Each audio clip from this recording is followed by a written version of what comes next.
In the sun-scorched Negev desert, the air shimmered with heat. And above it all, Israel's new guardian scanned the sky with unseen eyes. Officially called the Negev X Protocol, the system represented a fusion of quantum computing, artificial intelligence, and next-generation missile defense. But to Lieutenant Elira Ben David, the woman entrusted with its operation, it was something far more personal, an extension of her own instincts, honed through years of warfare and loss. Elira sat alone in the subterranean command pod, her fingers dancing across holographic displays. The interface responded not only to touch, but to her thought patterns, calibrated to her neural profile. She didn't trust the system entirely, not yet. Trust was earned, and in war it was often misplaced. Still, she couldn't deny its capabilities. The standard Iron Dome had saved cities. Negev X had the potential to save the future. A warning pulse vibrated through her headset. Tel Aviv, Haifa, Ashdod, all lit up on her display. Multiple inbound threats moving fast, fired from coordinates inside Gaza, Lebanon, and, strangely, out over the Mediterranean. Her brow furrowed. That wasn't standard enemy protocol. Missiles didn't emerge from oceanic coordinates, not in this war. "Run predictive matrix," she commanded. The system hummed. Its synthetic voice spoke softly. Analyzing vector arcs, estimated impact in 44 seconds. Probability of conventional origin, 63%. Updating. She tapped into the live drone feed. Streams of vapor streaked across the sky like chalk lines drawn by angry gods. The radar signature flickered. Some missiles moved with erratic velocities, shifting course mid-flight. No known model of weapon did that. These weren't just rockets, they were something else. "Elira," came a voice from the side channel, Dr. Rafi Kalon, the lead AI scientist for Negev X. "Are you seeing the vectors on Trajectory 9? "I am," she replied. "They don't obey physics." "Exactly," he said, breathless. "They're reacting to our intercepts, like they know what we'll do." She didn't respond immediately. Years ago, during her first deployment in the north, she'd faced barrages of Katyusha rockets. They were dumb weapons, brute force. These weren't. These were intelligent, or guided by something intelligent. Negev X, authorization code Zayin86, engage predictive defense mode, she said, voice steady. "Confirmed," the system answered. "Engaging." Missile interceptors screamed from silos. Within seconds, the sky lit up like shattered glass under a spotlight. One by one, threats were neutralized. But not all. A low thud rocked the command center. Elira flinched. A missile had struck outside Beersheba, dangerously close to a military listening post. That post housed Negev X's quantum uplink, the backbone of its predictive capabilities. "We lost node B27. Rafi reported. "That's not coincidence." "They're targeting the AI itself," she murmured. "They know about Negev X." "Or something knows," he said gravely. The words hung in the air like radiation after a detonation. Elira toggled the archival footage. Frame by frame, she watched as one of the missiles split mid-air, splitting not in fragments, but into smaller, independently guided payloads. One dove vertically, as if pulled toward an unseen target. Moments later, the feed went dead. "We're being hunted," she said. Rafi didn't argue. "I need to show you something." Seconds later, he pushed an encrypted stream to her console, images of fragments recovered from a downed projectile. The alloy was impossible, denser than uranium, with a molecular weave that defied spectroscopy. Not Russian, not Chinese, not even theoretical according to all known military databases. "Are you telling me?" she started, but he cut her off. "I'm not telling you anything yet. But Negev X flagged the design pattern. It's based on our own interceptors, but 10 years ahead." Elira stared at the display, a copy of something that hadn't yet been built. Suddenly, the system chimed. New launch detected. Source. Extraplanetary orbit. That wasn't possible. Elira looked at Rafi.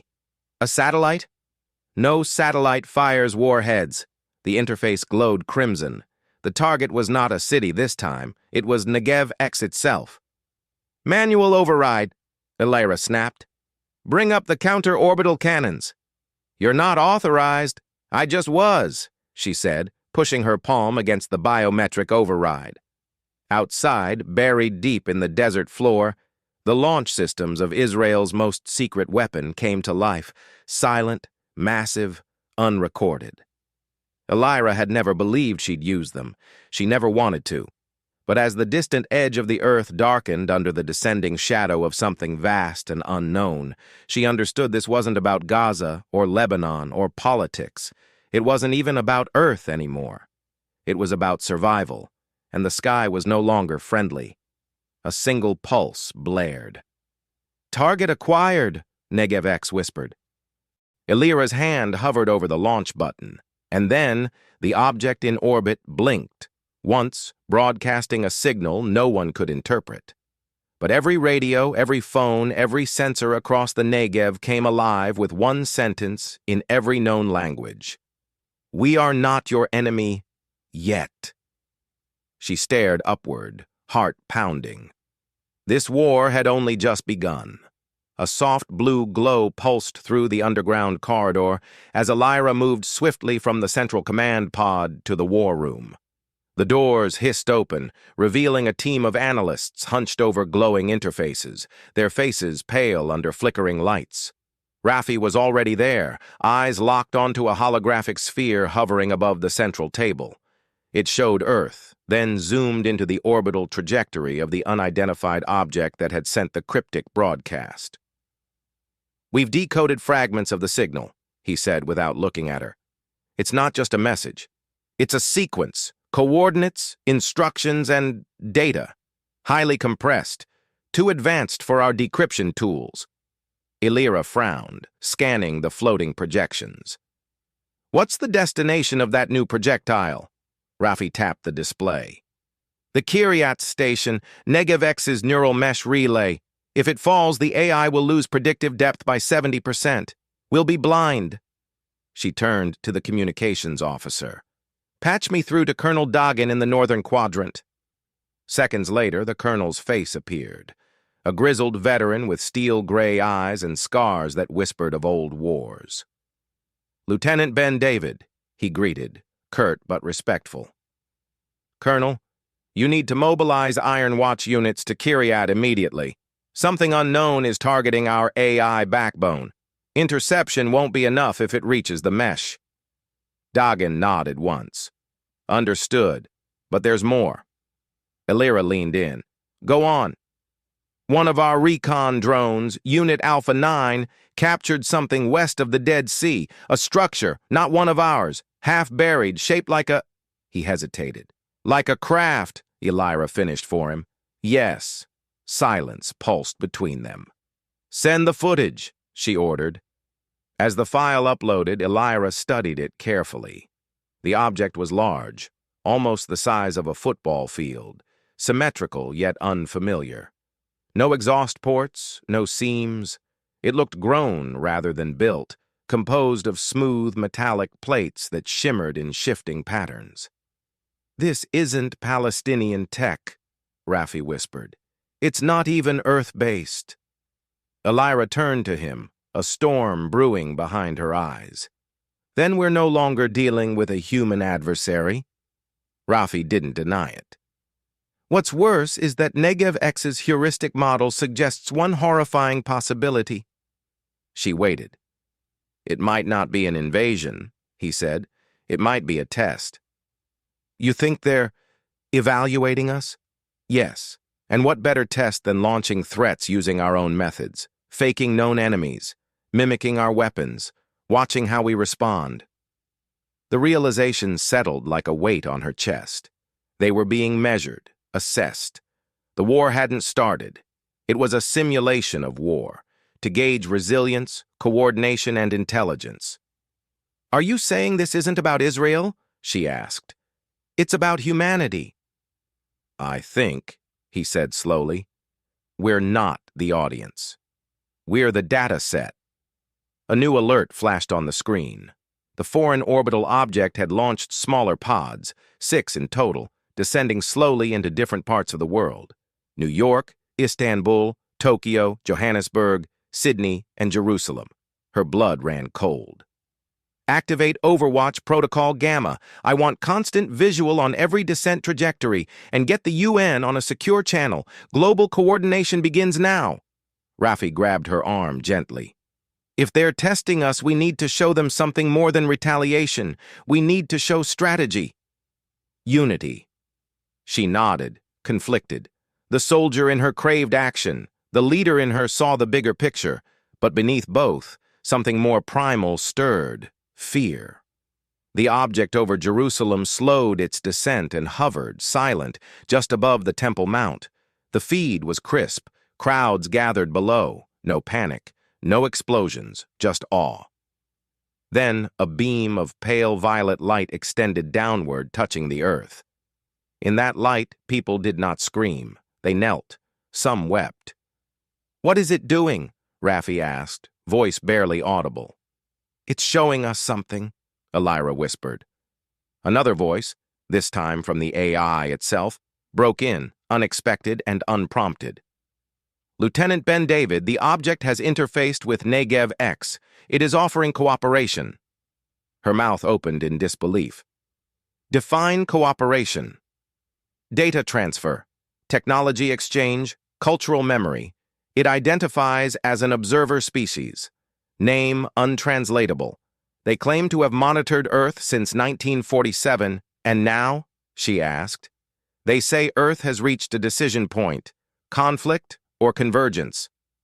On the display, the orb over Jerusalem pulsed once, and just like that, every Iron Dome battery in Israel momentarily powered down, offline for 13 seconds. A global test. A quiet message: your shield can fall. Elira's heart raced. "Bring them back online. Now!" Systems rebooted. The threat passed, but the message remained. For the first time in her career, she realized the world's greatest defense system might not be a shield, but a bridge. Her voice was steady. "Get me the Prime Minister and the President of the United States." This was no longer just a war. This was a reckoning. A faint tremor passed through the underground command center. Elira steadied herself against the console, eyes locked on the live telemetry feed as the orb over Jerusalem began to retract its violet beam. Across the globe, reports of similar structures pulsing in unison filtered in, each emitting non-lethal radiation, each creating a localized atmospheric bubble. Within these domes, time appeared to slow, movements dulled like ripples in oil. The observers weren't attacking. They were isolating. The president's face flickered on a secure holofeed, projected beside her. "What do they want, Elira?"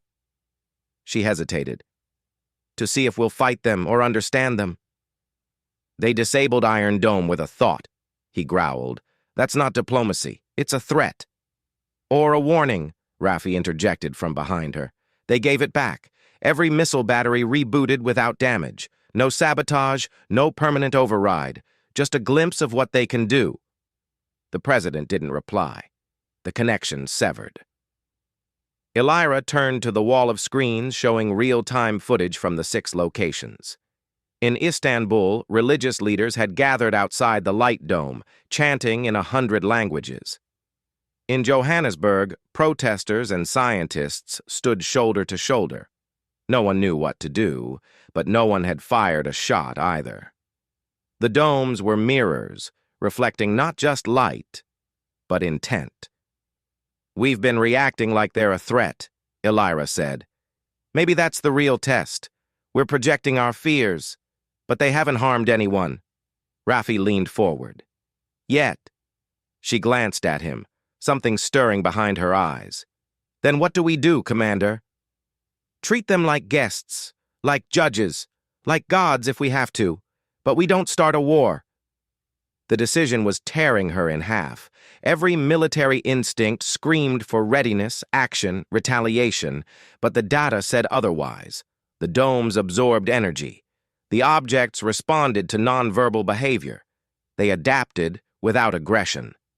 Negev X's voice returned. Lieutenant Ben David, the Jerusalem structure is requesting a representative. She blinked. Requesting? Yes. By name, Elira Ben David. A silence fell across the room. How do they know me? I do not know, the AI replied, but the request is repeating in all signal channels. Your presence is required. She stared at the screen. Her life, tactical, calculated, armored, had not prepared her for this. Whatever stood inside that field wanted more than dialogue. It wanted communion. A bridge, not a wall. Rafi stepped beside her. You don't have to go alone. She shook her head.